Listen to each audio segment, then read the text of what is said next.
Hello and welcome to World Carnivorous Plant Day, or more appropriately, World Insectivorous Plant Day.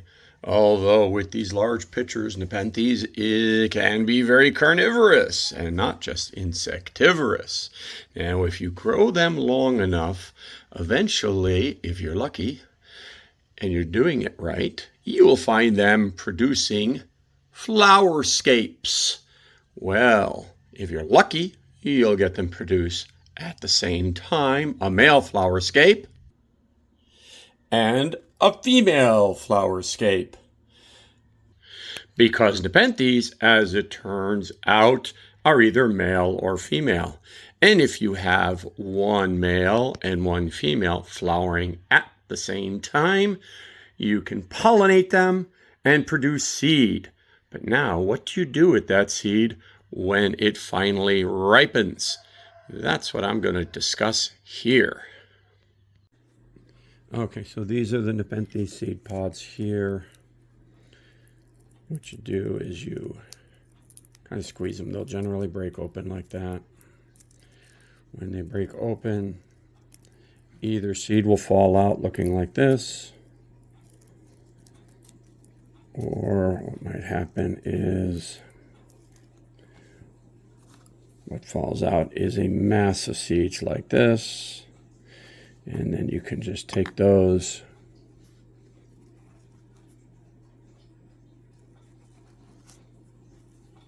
and crush them up.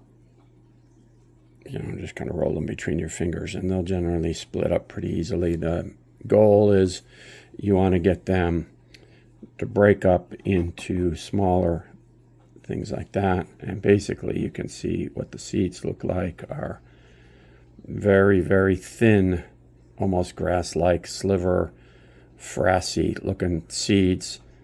These float away on the air very easily in nature.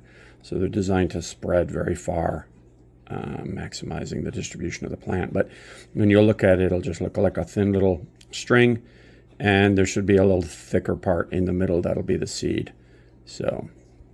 And once you've got it like that, you've got them broken up into more individual seeds, you can spread that out on your planting medium and go ahead and plant your Nepenthes seeds. All right, that's that. So we've gotten our Nepenthes seed pods, broken them open, gotten the seed out, got it ready for planting. So now we're going to set up our pots here. We need to fill them up with a potting mix. I use these smaller little pots here.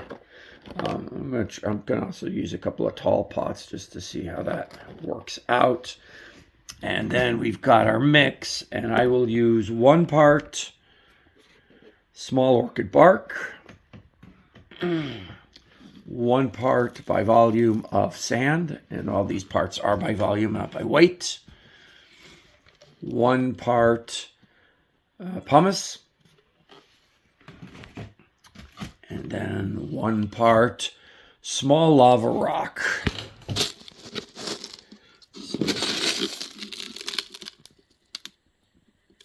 It's very small, a small lava rock.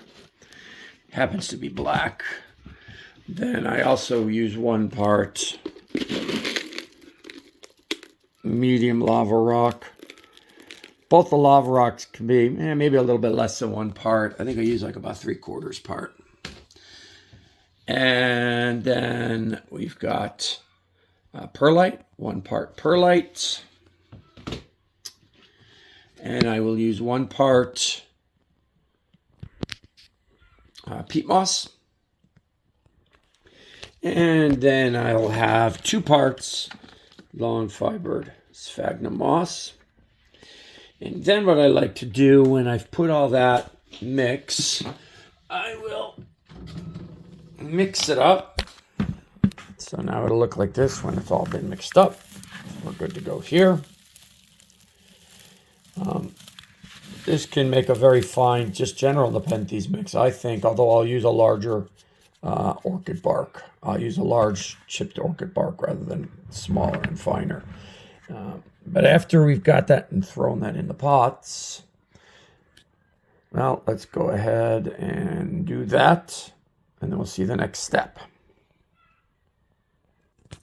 And now that we've got everything planted in, the potting mix all mixed in here, I like to top it off with some sphagnum blossoms, which is basically just milled up long fiber sphagnum.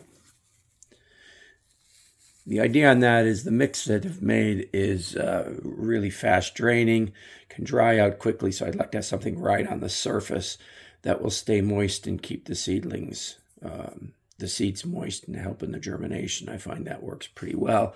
And then we want to moisten everything down, so we'll take our handy dandy sprayer.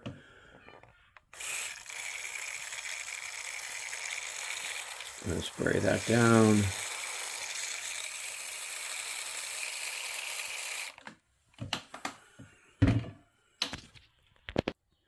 Okay, so now I've sprayed down everything and we are ready to go and start planting Nepenthes seeds.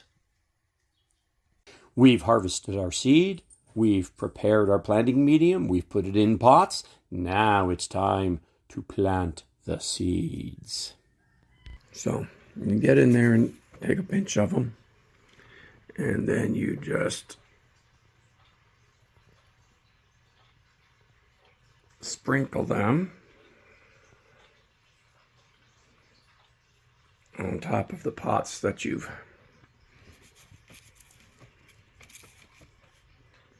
prepared.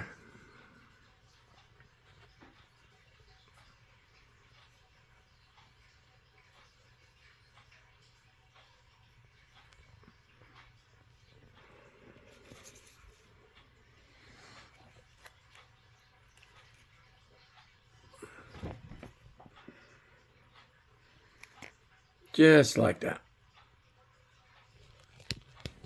So now our next step, after we have spread our seeds out onto our planting medium, is to top it off with some sphagnum, dried sphagnum blossoms.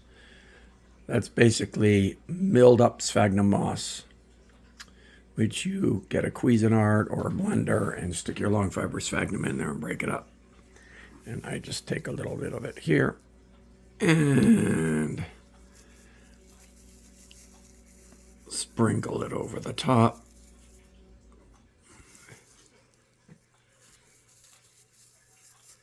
To cover up those seeds very lightly. And now that we've put the sphagnum blossoms on all the pots, we can take our sprayer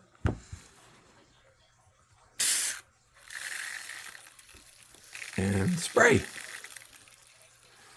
to wet down those sphagnum blossoms that we just put.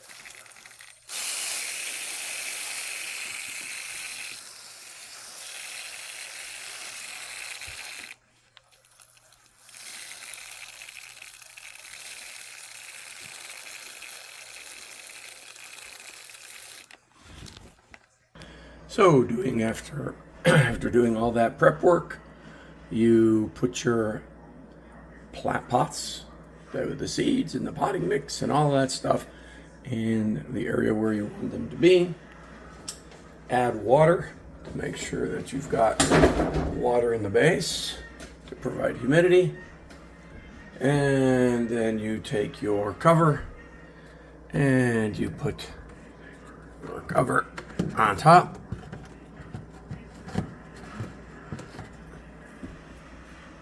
And then there you go. You're ready to just let them sit there for a couple of weeks and see if anything sprouts. Hopefully it does. I guess we'll find out if I add to this video. Now, if you've done everything right and you had good viable seed, in 6 to 10 weeks or possibly longer, you'll look at your pots and you'll see sproutlings coming up, little sproutlings. These are the little guys with the little cotyledon leaves. They have not even made their first leaf yet. These popped up a few days ago. And even if it's been 10 weeks and you still haven't seen germination, don't get impatient. It has been reported anecdotally that sometimes even up to a year later, people have Nepenthes seed sprouting up. So don't give up. Just keep that pot in a nice little spot. Keep on maintaining. Maybe after a year you can give up, but before that, there's always still hope. Alrighty, well that's it. And happy World Insectivorous, World Carnivorous Plant Day. Go out and give a smooch to a pitcher plant.